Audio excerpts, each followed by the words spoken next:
on chapter, here, come have a seat, please. It is on page 124 in the Hebrew, 125 in the English. You can bring another table over also. Bring another table, fine. Maybe some other people will come.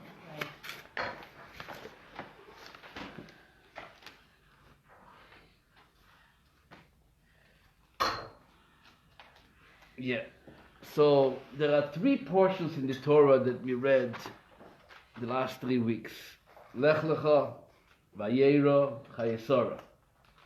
And these three portions are describing more or less the life of Avram Avinu, Avram and Sarah.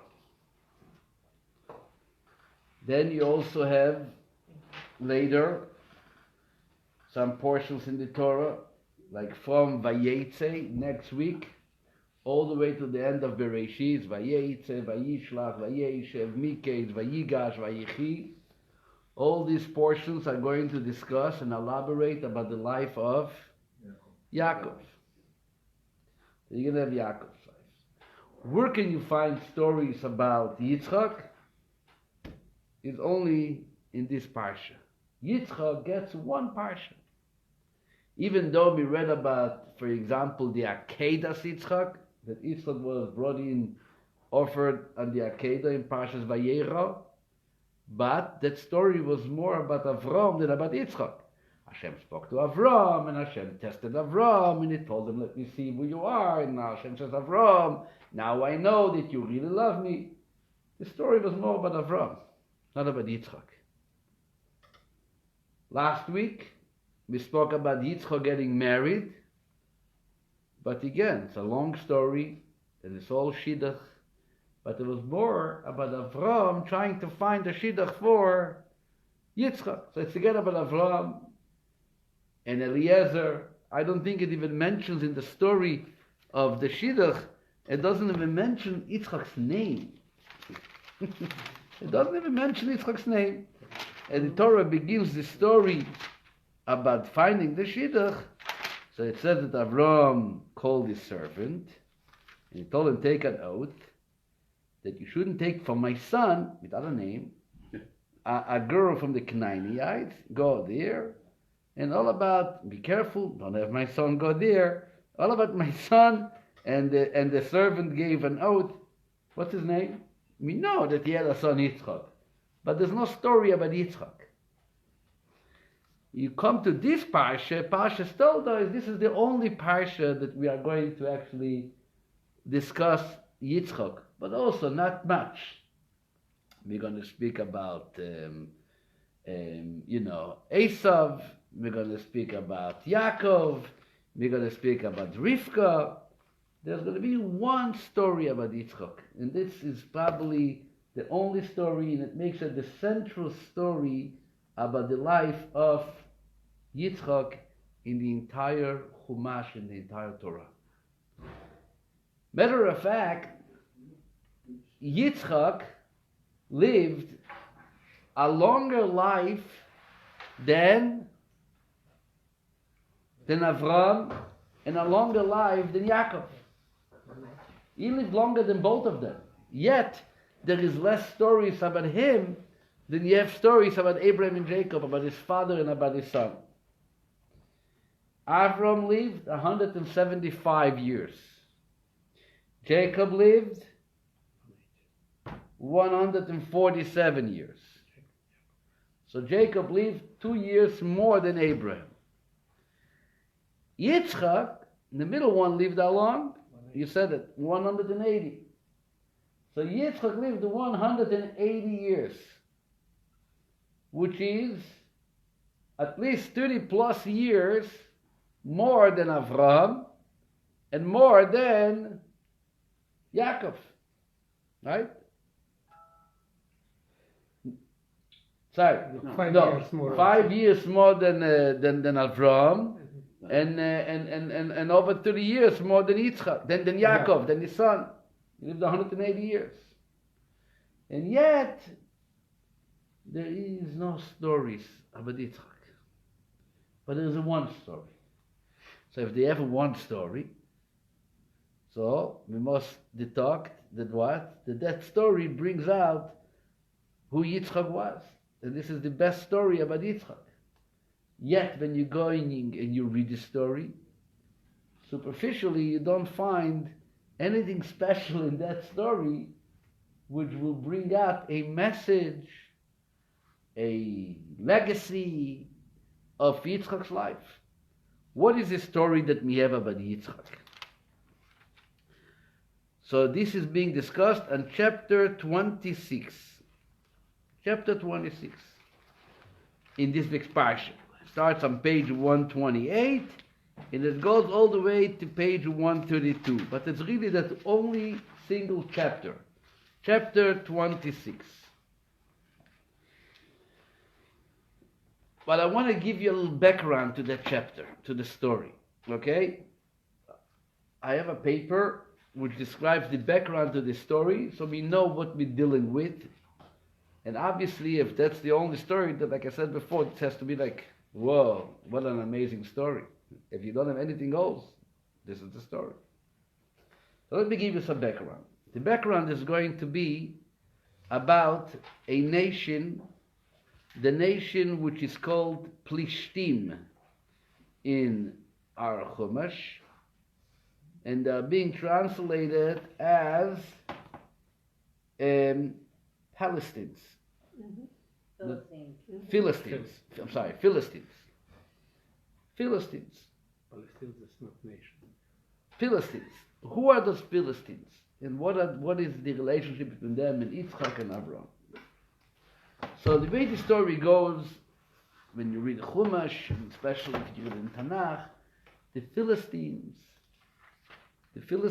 were a group of people who immigrated from Egypt. They were originally people of Egypt. And they came into the land which we call now the land of Israel, and they settled alongside the southwest border of Israel, which in today's day, modern day, this is the area of Gaza. No, everybody knows about Gaza? Mm-hmm. Or in Hebrew they call it Gaza, Aza. There in the area of the southwest border of Israel, they built a kingdom, and the name of the kingdom was Gror. Gror. Through the years, especially later to the days of the Judges was after the Jews settled in the land. Before the kings, there were judges. During the Judges, another wave of Philistines came into Israel, again from Egypt, and they continued conquering the coast cities on the south. It started southwest, Gaza, and now they're conquering all the coast cities on the south, which includes Gaza, Ashkelon, Ashdod, Gat, today they call it Kiryat Gat, Ekron, all the way to which we call in modern day today Rehovot. This is all considered a part of the south. And throughout all the hundreds of years in the days of the Judges and later followed by the king, those Philistines kept on getting involved in all kinds of wars with the people of Israel, meaning with the Jewish nation who lived in Israel. The famous war is the war which is being described in the book of Judges, the war of Gidon, the famous Samson, the mighty, right? Shimshon. Who is he fighting? Philistines. King David is fighting the big giant Goliath. Who is Goliath? A Philistine. It was all to do with those Philistines. Everything before we were fighting in the stories of Shoftim, you're going to find all wars dealing with this group of Philistines. It was only later, about 140 years BCE, before Common Era, that was the famous downfall of the Bar Kokhba revolt.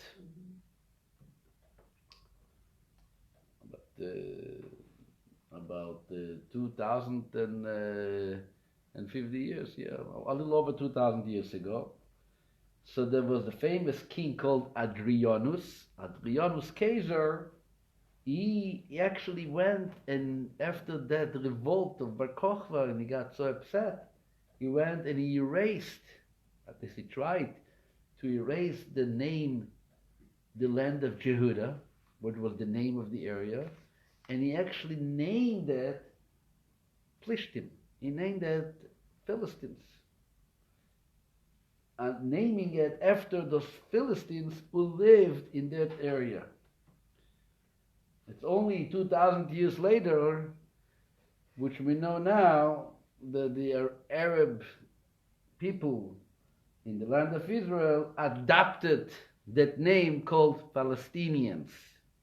Where does the name Palestinians come from? Even though they have no connection, no relationship to the original Philistines, but they adopted that name, which was the name given by Adrianus Caesar to declare that you no more Jehuda, you are something else. And the one is that something else is those people who were fighting and kept on having wars with the Jews of Israel. Where is the first time in the Torah that we have mentioning of the name Plishtim, the Philistines? So if you go back to chapter 10, in this book Bereshit, chapter 10, verse 14,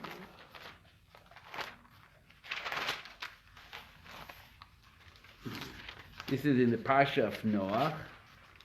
So it talks about the offsprings of Noah and the children and so on. And then when it comes to verse 14, and it mentions the kids of Ham and Cush and Mitzrayim, and Mitzrayim give birth to Ludim and Anomim. So then it says Pasrusim and Kasluchim. This is all names of nationalities coming from the original Ham, the son of Noah. Asher Yotzu Misham Plishtim. You see on verse 14? Mm-hmm. The Kasluchim, whose the Philistines came for it. This is the Philistines which came from those original nations. So here's where you mentioned the name Plishtim. Actually, the commentaries tell us that the word Plishtim is a bit a concept, because in Hebrew, liflosh means like when you are entering someone else's property. What do you call it in English? Invading. Invading. But there's another word. Someone who comes in. Intervention. No. There's a word for it. Someone who moves into your house without permission. What do you call him? No. Intruder. No, the word for it. No. Trespassing. That's what it does, but there's a name for it. Ben, you should know. You're the expert in words. Somebody moves into your house, the empty house. He moves in there. Yeah. Intruder. No, that's a What's the word? No trespassing usually. Yeah, there is a word. There is a word. Yes. Sure there is. When people occupy empty houses and leave there. I know it's in the Gemara book. It's Anyway. happening actually now in vacant houses, It's always been. but I can't remember what. Okay, well, fine, good. Anyway, so that's what it would plishtim, liflosh. You come in without permission. You invade some. There's a word for it. There is a title for it. It will come to my mind. I can look it up in the Gemara. I know it's from the art school translation of something in the Gemara.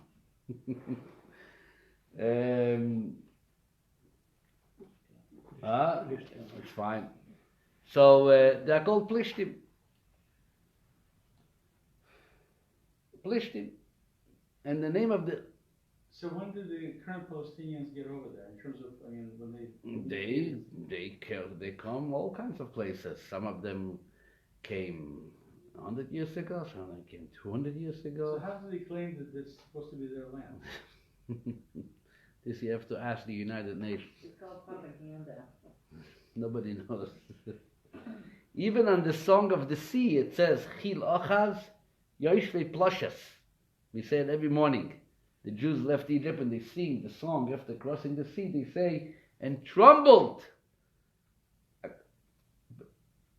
Befell the inhabitants of Pleshus. Who is Pleshus? Those Philistines. That's what the Ramban says. The name of their land was actually Pleshus. Pleshus. That was the original name for Plishtim. Plishtim. Okay, so this is the story of the Philistines. Squatting? Huh? Squatting. Squatty. There you go. See, a squatter. Squatter. A squatter. See, a squatter is somebody who moves into your house without permission. Not very popular word. So this is the story of the Philistines. That's clear? Okay, now you know who they are. Let's go now to Avram. Avram Avinu, as we read in Parsha Lech Lecha, left Ur Kasdim, and he made himself to the land that God said, I'm going to appear to you, I'm going to show you, the land of Israel, and he settled in Hebron. Now let's speak for a moment, get into the context geographically. Where is Hebron in correspond to those Philistines?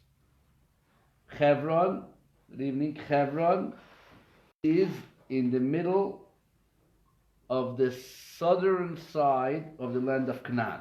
Meaning, where is Hebron? You have in one end, in the west, you have the kingdom of Philistines, which is the Gaza and Gror, like we said before.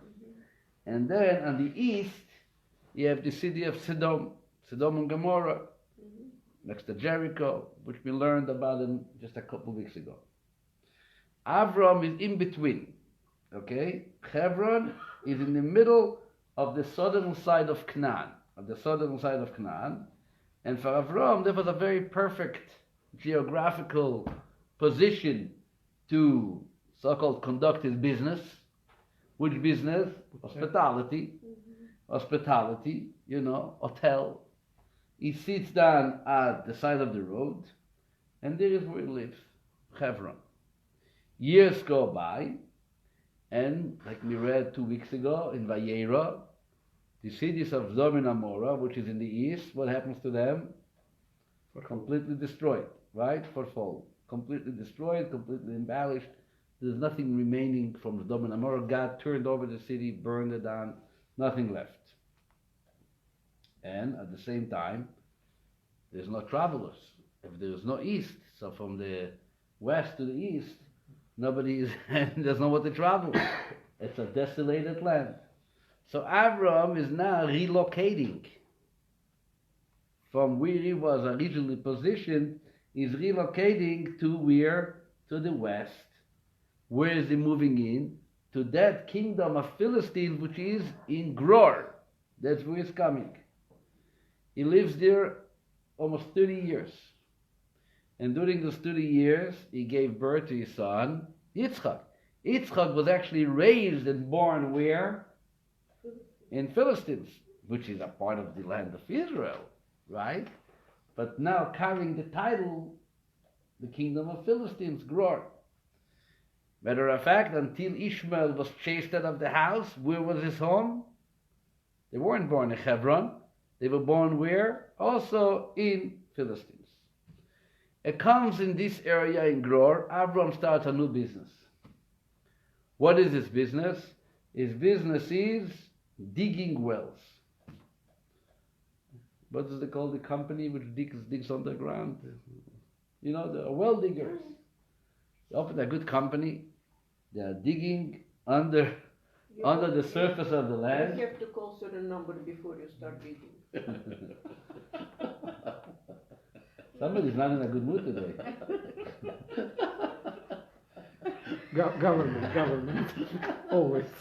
Right? She wants to start drinking before she calls somebody. We are all in the mode of Thanksgiving. So let's try to be in a good mood. Continue to dig. Okay, so he's working, he's developing a company, but their job is to dig under the surface of the earth and to look for water. And he's able to erect and to establish 3 wells which are going to have water to provide for people and for animals. And he becomes very successful. But obviously, like today, so too then, nothing changed. There's a fight. And the fight is over the wells. Who is the fight between? The servants of Avram are now fighting with the servants of the king of Philistine, which was the king of Gror. His name was Avimelech. The fight is over the borders.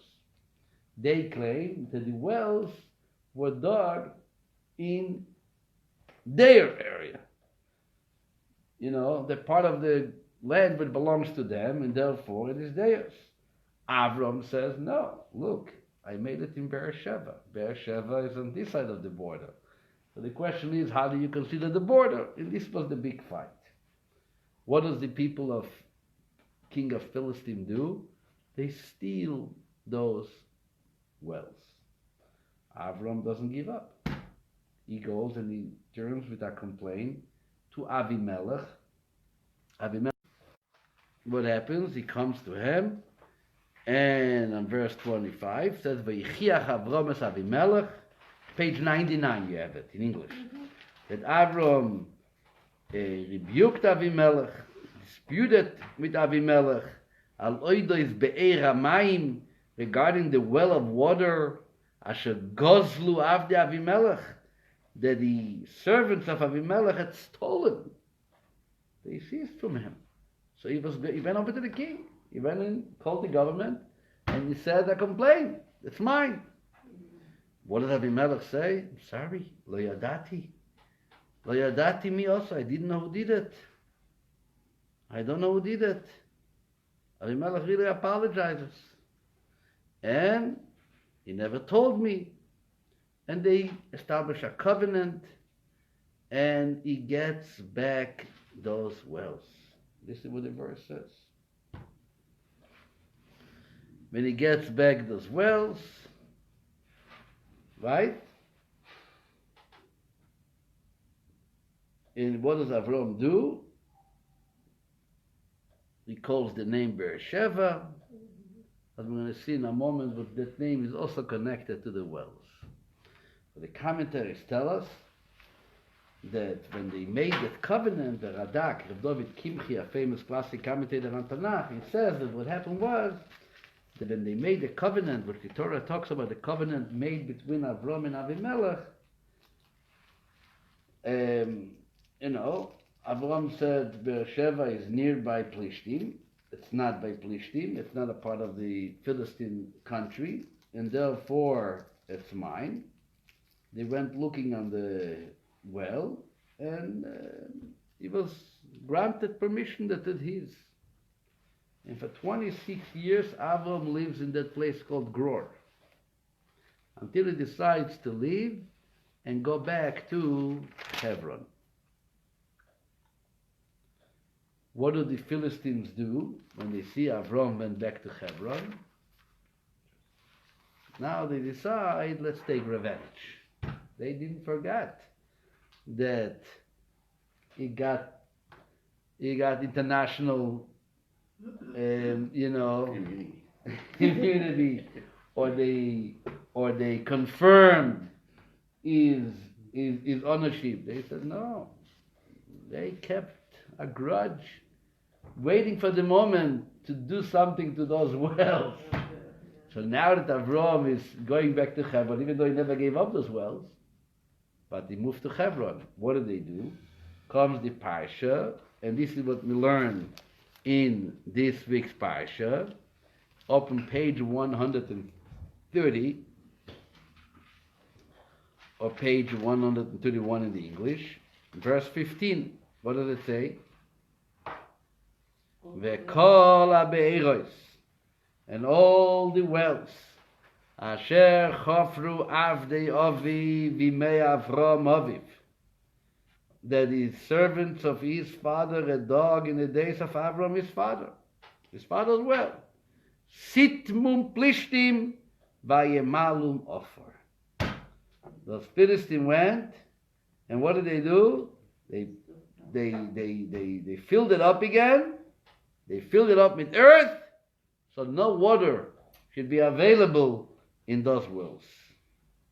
Rashi says they felt that those wells is a challenge for them. Because if there is a war with Philistines, the enemy or the soldiers can come and have a source of water, with to drink and with to draw water for their camels, for their horses. So they felt we got to lock up those wells. So everything that Avram worked and that served as a source of sustenance for Parnusa, right? For Avram and his family, read in Parsha Lech Lecha, that wells are now being blocked, filled with earth, not used by, who is it done by? By these very same people, those Philistines. Now comes the next generation. Who is the next generation? It's the generation that we learn in this Parsha. It's Itzhak. Itzhak establishes his home in the land of Canaan. So go back one page earlier, the beginning of, like I told you, the story of Itzhak is only chapter 26. What happens in chapter 26? There's a famine, there's a hunger. And after they settled in Canaan, who are they moving? Who is Itzhak going to look for food? Where is Itzhak going?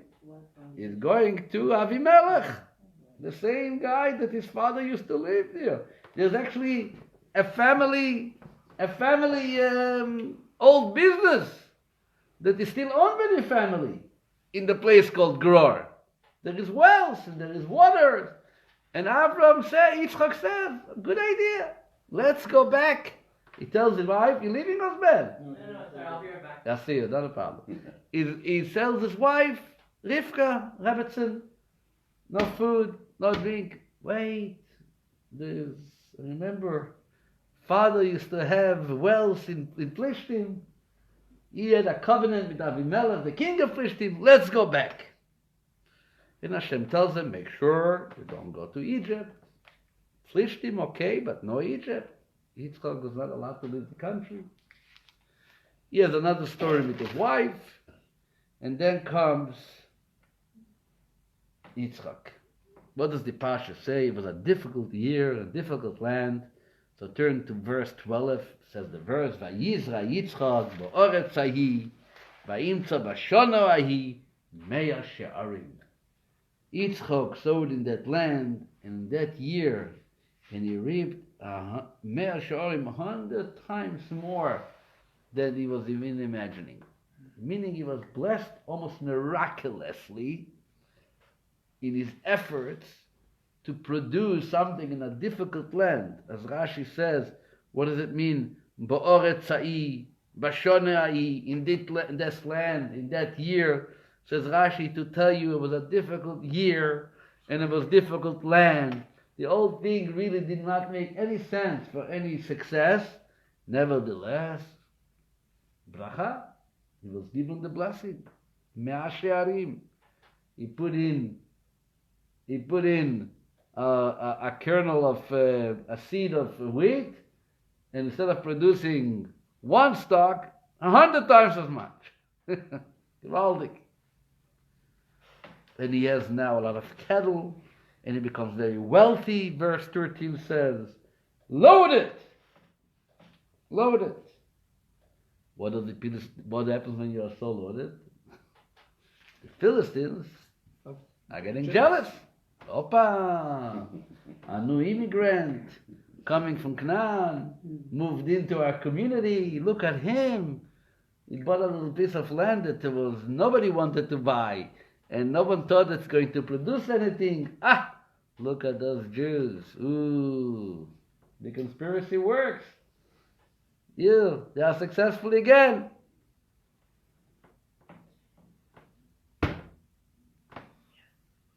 They are jealous. And he's ready to move away. Itzhak is not Abraham. He's not going to fight with them. His father, Abraham, was a fighter, a warrior. He says to Avimelech, I'm moving. And the verse says, they took the wells. Let's read together. Verse 14, 15, 16, 17. Read. Vayle mikne Zoin und mikne Ra und mikne Boko va Vudo Rabo, Vayekanu es Plishtim. Right? He had acquired flocks and herds and many enterprises, and the Philistines envied him. Envy, kina. V'chol be'eros asher chofru Avdiyovi me'Avromovi sitmu plishti v'im alam offer, like we read before. They filled up all this wells, filled with earth. Not only that, look at the chutzpah. Vayomer Abimelech Itzhak, lech mi imanu, ki otzamtu mimenu me'oid. Abimelech tells him, come on, live, go away. You have become too much mightier than we. You're too strong. No shame. You're successful? Get out of here. Get out of here. You're too successful. Abimelech could have get up and say, I'm not going anywhere. Hello. I earned my success. No. What does the Torah say? Vayelech mishom Yitzchak. Want me out? He left. And he moved, Vayichan ben Nachal Gror. He moved to a whole different location called Nachal Gror, the river of Gror. Vayoshev Sham, and there is Vayeshev Sham, and there is where he settled. Start from beginning. Ah? Start from beginning. Oh, no. Listen to that. What happens right after? Says the next verse. Vayoshav Itzhak. But Itzhak then comes and he dogs again. Vayachpoires be'eros hamayim asher chofru v'imei Avram Aviv. He went and he did what? He dug anew, meaning he reopened the wells of water which they had dug in the days of Avram, his father, and the Philistines had filled it up after Avram's death. Not only is he redigging the wells, by Yikrolo and Shemois, he names them again, Ka Shemois, like the names Asher Korolo and Aviv that his father named them. Each well had a name. The name was given by Avram. So sometimes you have a son who is coming and takes over his father's business, especially after the father was maybe not so successful, and he says, the first thing that we do, let me change the name. Because the father wasn't such in the business. What does the Torah say? Itzhak, Kibud Avehem, for him, honoring his father was so strong and so powerful, even though the well was completely filled and it was not producing any water and there was not a business source for any income or anything, yet he's calling it the very same names like his father was naming it. So Itzhak is stubborn. He lives, but he's stubborn. I'm going to go, but I'm not going to let those wells remain blocked. He makes sure to reopen those wells, and then he moves away to whatever it's called, Nachal Grog. And when it comes to Nachal Grog, he should have gone back to the business of maybe planting. He was very successful in planting, right? In working the fields. Let him do that. No. Maybe he should open a hotel like his father, the hotel business. No. What does he do once he comes to Nachal Gror? He says, okay, that very place that my father was not successful, which is what? The well digging, I'm going to continue that job. What am I going to do? Actually, I'm going to dig wells. That's it. That's what I'm doing. What does the Torah say? They came there, says verse 19, Vayachperu av Yitzhak banochal, they dug the river, and they found water. They found water. Nobody else found water before. Come the shepherds of Gror, and they say, hello, this is ours. What do you mean ours? There was never water here. We found the water. And he kept it. And what was the name of that well? Now this is well number 4. Says the Torah in verse 20, Vayikra Shema Be'er. He named the well, the name of the well. What did he name that? What is that? Issac. Issac. Ayin Sin Kuf. What is the word Issac? Issac Kis Asku Imoy. Says Issac means, Rashi brings that Issac means they were, it was debated. And basically, that's like a name which represents debating or questioning or what do you call it? Disputing. And they said, okay, let's call it dispute. Let's call it that name which will represent it. There was an argument about it. But the well is going to be a well. Well number 4. Well number 4 comes verse 21. Okay, let's make another well. Well number 5. You open another well. There was a fight on that too. So he gave it another name representing fighting and questioning and challenging. Vayikra Shmo Sitna. Like Satan, prosecuting. He went on again and he did what? Not done. Well, number 6, verse 22. No fight. No fight. Oh, Rechovot. Let's call it Rechovot. Why Rechovot?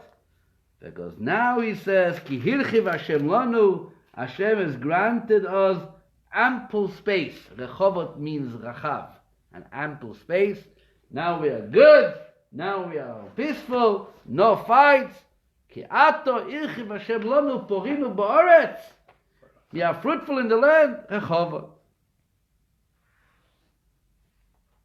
Well, number 6. Goes a little later. Comes the bottom of page 32. Apparently, there's another well, and he calls it Be'er Sheva. Shiva, 7 wells is being dug by Itzhak. Be'er Sheva. Sheva means 7, the 7th well. Sheva means also Shvua, because they made a covenant, Shvua, like a Shvua. That's what we learned last week. And this is now the story of Itzhak.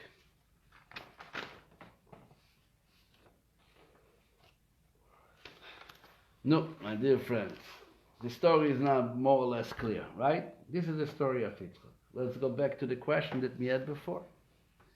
You have 180 years of Yitzchak's life. You know, probably a lot of stories. What is the one and only story which is about Yitzchak himself? That's the only story. That's the story. Digging wells, making wells, reopening wells which were closed. Wells. This is the story. And the commentaries are I'm wondering a lot. What's going on? Why is it what's the story? Why is it such a great story? The word of the Ramban, Nachmanides, in this Parsha, he says even more. He says, by telling the story, Ramban says, I don't see any purpose or even any respect to Yitzchak provided by learning this story. I don't find anything, Ramban says. His father did well, so he did well. I mean, what do you learn about Yitzchak? Anything about Yitzchak? What is unique about Yitzchak? It seems like the wells is a big story. And what's so special about the wells? You can't survive without water. You can't survive without water. I understand. But what is there were water. It doesn't say that there was no water in the country. No, they kept plugging up the wells. The wells that Avram dug, but there were other wells. And Yitzchak is in the business of unplugging wells or digging for new wells. Why does that make Yitzchak so unique? What is the story behind the wells? In the Holy Zohar, Parsha Toldot, the Chodesh, the Zohar says something very interesting. The Zohar says that the wells and the plugging of the wells and the unplugging of the wells, metaphorically, is a whole ideological dispute which is taking place in the lives and in the legacies, like I said before, of Avram in Itzhak. The Zohar says Abraham was the one who taught emunah, faith, believe in God, what we call monotheism. There was all taught by Abraham. V'sanefesh asher osu b'choron va'ikro shom b'shem Hashem kel olam, as we learned in Beersheba. The old tent was just a conduit in order to teach Yiddishkeit, right? They call it the first Chabad house. It was Beersheba. By Avraham Avinu, by Ikra Sham b'Shem Hashem, he called in the name of God, Keil Olam, God of the world. And as the Rebbe always used to say, not Keil Oholam, not the God of the world, meaning there is a world and there is a God which also is involved in the world. Keil Olam means that the world and God is really one. If you're united with the one and the other, there's no world without God. And the Zohar says that what does it mean? The Philistines are plugging those wells. So he says that basically it means that Avram's message and Avram's legacy gets plugged up. Avram died. The people are coming back to idol worship. They forget and move away from the emunah, from the belief, from the principles which they were taught by Avram. The wells and the water flowing from those wells represented the inspiration of Avram. But now the Plishtim come in, the Philistines come in, and they plug it up. No more. No teaching, locking it up. Comes Itzhak, the second generation, and is unplugging those wells.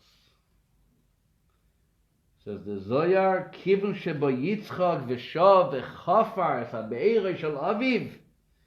That Yitzchak came and he unplugged those wells which was built by his father. Chazar ha'olam letikunoi v'limeid es bnei ha'olam l'das HaKadosh Baruch Hu. This is representing that Yitzchak is now fighting back and teaching the inhabitants of the world about God.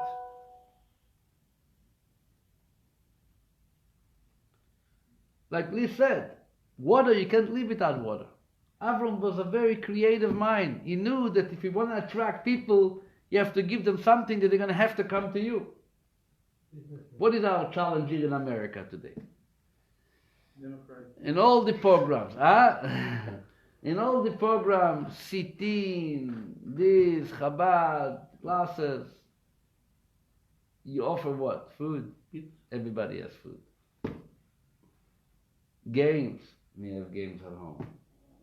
To get people out of their houses and to come and join in a program and to be a part of an experience, it's the most difficult. We see it sometimes and we think with the Elishevitses. And now my son, lady, we think, how are we going to get him to come? How? How are we going to get it? Cholent. They don't like cholent. They don't eat meat. Fish, they are vegan. You give them vegan food? No, they are fleishik. You did it with a sugar in the world. Very difficult. Used to be when I was a kid. We ran from program to program in Jerusalem. Why? This program gave us a lollipop. Oh, let's go say Tehillim a half hour. Shabbat afternoon, we were never home. In this synagogue, you're going to get an ISIS. But you're going to have to say Tehillim for 45 minutes. Who cares? I'm going to get an ISIS. My mother doesn't give me ISIS. So if I want to have a good popsicle, I'm going to go to the Bet Knesset Mea Sharim, Bet Knesset Chabad, Bet Knesset Karlin. Whoever gave something, we went. Everything was attractive. And if you have to come out for a holiday, for a rally for kids, they're going to raffle up a box of nice pens. And everybody's running. This place was packed. Today, try to get a kid for a pencil, for a pen, for a this. They have everything, especially those parents who give their kids this iPhone and this smartphone. The whole world is in their pocket. They don't need you, they don't want you, they don't want to hear about you. And you are tearing our ear. What are we doing? And Itzhak Avram was thinking the same. Like I said, he was the first shliach, the first Kabbalah. He says, okay, water. Everybody needs water. Let's get water. Once they come to get water, we give them a flyer telling them about the program, telling them about the davening, telling them about Hashem. The famous medrash about the way he convinced people to bench and to recognize God. Marketing. And he was successful. But then, it was plugged. Yitzchak, according to the Zohar, you know why this story is the best story about Itzhak? Because this story shows that Avram's legacy is now continuing into a second generation. Yitzhak comes and he unplugs the wells of his father. And not only that, he goes and he builds 4 new wells. That introduces what we called before the legacy of Avram is really getting rooted into the reality of life. This is not over. Not only it's not over, now it's even going to be worked better than before.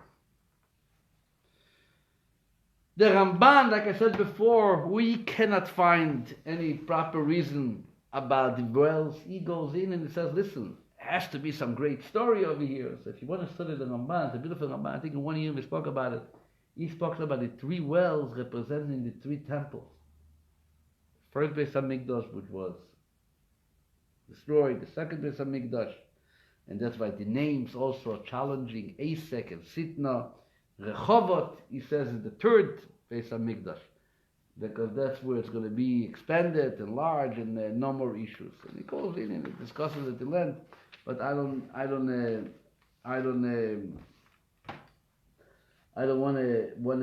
to discuss it. But I want to speak more about what did Itzhak do. Yitzhak did more in the edit to Avram's startup of the wells, that Yitzhak showed that we are going to be persistent. Persistent is the word. Ikvi in Hebrew. Keep it up. Not just keep it up, but not to give up the so-called, the first excitement, and maybe the second wave of excitement, but to make it so-called a part of life. A lot of times, even in the world, revolutions almost become a revolution and then nothing happens. People go out, students go out to the streets, they pitch tents in the streets and they start to make noise about a serious matter which probably needs help. And the government comes and throws them a bone, 2 bones, and everything's quiets down. No one is, where's the kayach, where's the strength to keep on going and going? Itzhak is Gvura, Kabbalah says. Gvura means being persistent, constant, day to day. Not, yesterday was like this, tomorrow we'll try something else. You can't win, really, someone who is persistent with his activity. We'll give you a classic example. I'm going to come from an example from religious life. There are a lot of very good Jews who believe in their heart and, they identify with Yiddishkeit, they love Israel, and will even do good things. But on a day-to-day basis, they live their own lives. Either there is a tragedy or there is a very joyful event when they get excited again about their priorities. But usually they move on. Then you have a Yid that every morning, 7 o'clock is in shul. The same tefillin every day. Sunday, Monday, the same davening every day. Shachris and Mincha and Ma'ariv. The same, everything the same. Who is stronger? Who is the real strong person who is going to be a very difficult task for any evil power to undo? The second one. The first one is strong and identified and excited, but if it's not a day-to-day thing, it's missing. It's missing something.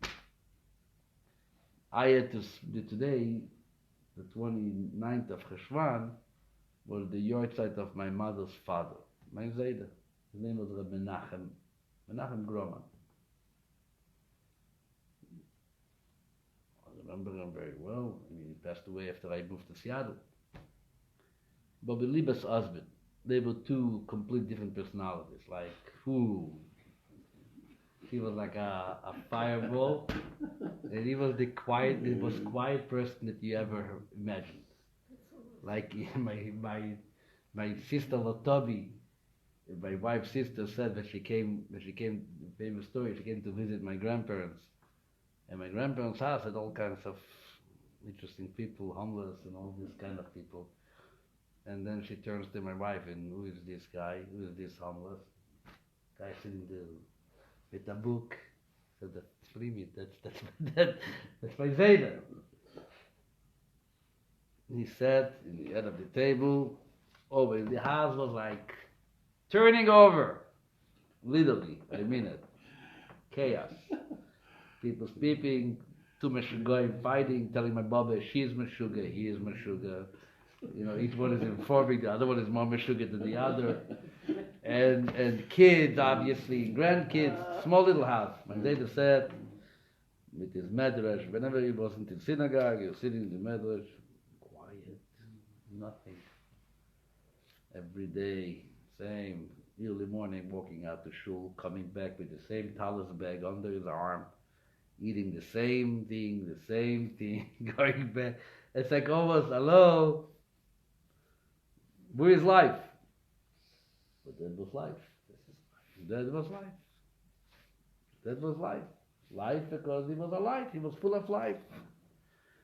When it comes into a second generation, what Itzhak is showing the world is, he says, hello, the excitement of Avram, the revolutionary Avram, with his whole idea, with his whole concept, there's a God. We discovered him. Let's get for him. Let's talk. Let's analyze them. Let's make wells. Let's give water.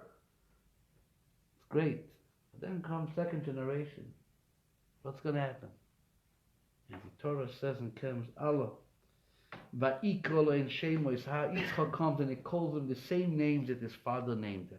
Meaning, I'm going to continue and to be persistent. What my father did, day in, day out, summer, winter. He goes to another place. I'm not going to fight with you. I'm going to go to another place and do what? I'm going to dig again. And those wells were never plugged. Why weren't they plugged? Because consistency. I think the word is consistent. Consistency cannot be plugged. That's right. To be consistent cannot be plugged. You cannot overdo it. Someone who is consistent and continues, at some point the enemy says, okay, I have no core. I'm not going to fight this guy. This is guy that, this is it. This is his life. This is his life.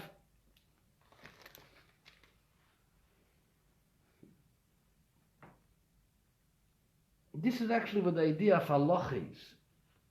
What's halacha? Why is halacha so important?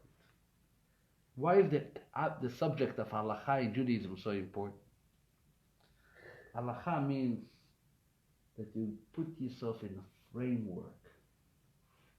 What am I doing now? What am I doing next? Tonight is Rosh Chodesh. You look at the calendar. Oh, I'm going to have to say Ma'ariv, add the extra addition, Yaleh V'Yov, it's Rosh Chodesh. Not Tachnon. Tomorrow, I'm going to have an additional prayer called Musaf. Then it's going to be Mincha. Friday, get ready for Shabbos. Shabbos is coming. You know, you're constantly guided by a program which gives you so much balance in your life, because you're always under a certain not too many surprises actually. Matter of fact, it almost comes to a point that we are looking to bring in excitement to our day-to-day schedule, which is good. We should look for it. We need excitement. And Baruch Hashem, there's all kinds of energies that each day provides, which we have to unleash them. But at the same time, the consistency and the persistency and all this coming together is really which is stronger than anything. And if you wonder why is it that the Torah discusses the life of Itzhak by unplugging the wells of his father, because this is really the story of Itzhak. Itzhak went, he took what his father was involved with, he made sure to continue it, expand it, naming it the same names of his father, but then if there's a new well, giving it his name, and telling the world around him and to his own family, we are not going anywhere. This is our Shulchan Aruch. This is our lifestyle. With this we're going to live now, then, and forever. This is the story of Itzhak. That's what makes the story of the world so important. So now when we read the story, we can have some understanding to what the Zohar says, that it's all based on the Zohar's words, that this fight of plugging was really to lack up the wellspring of wisdom and inspiration established by Avram. Now we know what it means. Yitzchak is saying, no, I'm going to have to undig it. I'm not letting it go. In his way, Yitzchak was not this, he wasn't the same personality like his father at all. Matter of fact, that actually says in the beginning of this Parsha that God had to make a special miracle that Itzhak should look like Avram. And the commentaries and the Rebbe spoke about it. A miracle that a son should look like his father? That's normal. Why wouldn't normally is that children have some, pachoje to their parents. You know, like always when you meet back at home, when I met a Russian chassid, a Jew, oh, you Farkash, pachoje de tate, you know, pachoje. It was like always you look alike. But what's it called? But he was really meant to be different, the Rebbe says, because they were really different personalities. Yitzchak is Chesed. Avram is Chesed. Yitzchak was Gevura. A whole different lifestyle. Hashem, in order to avoid this mocking by people who would say that this is not their child, such an old age, they have a child, so Hashem had to specifically involve himself, so to speak, and make Yitzchak look like Avram. That's where the Parsha begins. Eile Toldot Yitzchak ben Avram, Oile das Yitzchak. It's the double repetition Rashi says is because to allude to this idea. They were different. And the Kabbalah actually talks that the idea of unplugging wells is like the type of service which works from downward upward, not like Avram, who is working from upward downward, chesed, kindness. He's unplugging. He's taking out old earth and removing it. He's more representing the service called gvura and pachad and severity. But that's a whole different discussion. The idea is, what you want to come at me tonight's class is, the message of Itzhak is transforming the legacy of our fathers to our generation, and hopefully from our generation, our kids take it to the next generation, and the chain continues. I remember I was by a wedding a few years ago in Muncie. My father has a brother in Muncie. No one of you saw. He never came here. He has a brother in Muncie. He has a very, very large family, and kids and grandkids and great-grandkids. He's, I think, a year younger than my father. His name is Asher. He's a shochet. Ritual slaughter all his life in this great Hasidic dynasty in Muncie called Vishnitz. That's what he does all his life. So once I was in New York, I think it was the Rebbe's yahrzeit, and he did a wedding that a day before, a day after, so obviously I went down to the wedding in Muncie. I don't know all the kids, grandkids, cousins, but they're huge. And in the middle of the dancing, something so beautiful occurred, that the grandchildren and the great-grandchildren and the children, they created this chain. They made like a chain, a long chain, a golden chain. And they were all holding it together, all the way to the grandparents. The grandparents, the parents, the kids. And they were making all dance. The chain is being held. The chain is being continued. The chain, keeps on growing, but it's all another ring, and yet in this long chain, never to be interrupted. No, and this is Itzhak. Hashem should give us all the bracha and the courage and the wisdom to continue the chains of the previous generation, whether to our kids or to the people that we influence, or we have an impact on them. So the chain of Judaism should continue shining and burning with full light and warmth. It should be a good Chodesh. The month of Kislev, the month of Hanukkah starts tonight. Baruch Hashem. Kislev is a miracle month. All the good things. The Rebbe, who suffered a massive heart attack in 1977 on Simchas Torah, and he was in his room, locked up for more than a month, miraculously surviving the heart attack. First time he left his room to go home was tonight, Rosh Chodesh Kislev, 1977. It was a big simcha, Chassidim dance. They said l'chaim. They continued the Simchas Torah Akofes because the Rebbe finally went home. So it should be a good month for everyone, miracles and happiness. Thank you very much.